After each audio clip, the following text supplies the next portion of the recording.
Good afternoon everyone. મેં આજે હું ઇઝી લર્નિંગના એક્સપિરિયન્સ શેર કરા. મેં અહીંયા 1 યર સારું આવેલી હતી ને પણ મને અહીંયા એટલું બધું શીખવા મળ્યું છે. મેં મારા 1 યર્સના એક્સપિરિયન્સમાં મેં નવું શીખાયની ટ્રેનિંગ જેમ કે ટાઈમ મેનેજમેન્ટની સર અમને સમજાવેલી. તેમાંથી એમ થોડુંક લાગ્યું કે હા એક રૂટીન હોવું જોઈએ દરરોજનું. તેમાં દરરોજ રૂટીન બનાવતી. પહેલાં મને મેથ્સ બિલકુલ ગમતું નહીં. મેથ્સમાં મારા સૌથી ઓછા માર્ક્સ હતા તો મેથ્સમાં. સાયન્સ તો પહેલાં હા ચાલ આવડી જાય થઈ જાય. અહીંયા આવી તો રેગ્યુલર ટેસ્ટ હોય તેમાં 7 માર્ક્સની નીચે આવ્યા તો પેનલ્ટી લખવાની એવું ખબર જ હોય.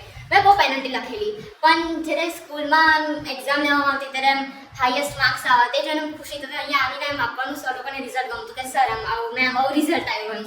અહીંયા મેં નવું શીખી. તેમાં મેથ્સ કરતાં તો વધારે જ મજા આવે.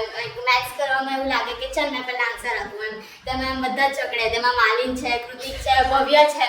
ભલે રોંગ આન્સર હોય કે રાઈટ આન્સર હોય આન્સર તો બોલવાનો. ટોકન સારું લડવાનું. પછી સરના ચેપ્ટર જે એસએસના સર સમજાવતા. રિલેટિવના એક્ઝામ્પલ્સથી અમને સર એટલું સમજાવતા કે પેપર લખતા યાદ આવે ઓ આ વાળું કે હા એમ એટલે લખાઈ જાય. એટલે તેમાં એક ચેપ્ટર હતું નેશનલિઝમ ઇન ઇન્ડિયા કરીને. તેમાં સર એમ એટલું એલોબરેટ કરીને એટલું મસ્ત રીતે સમજાવેલું કે એમ કહેતા અને લખતા એટલું મસ્ત રિટર્નમાં લખાય કે એમ લાગે કે હા બધું આવડતું છે. અહીંયા આવીને બધું અલગ ટેકનિક શીખા.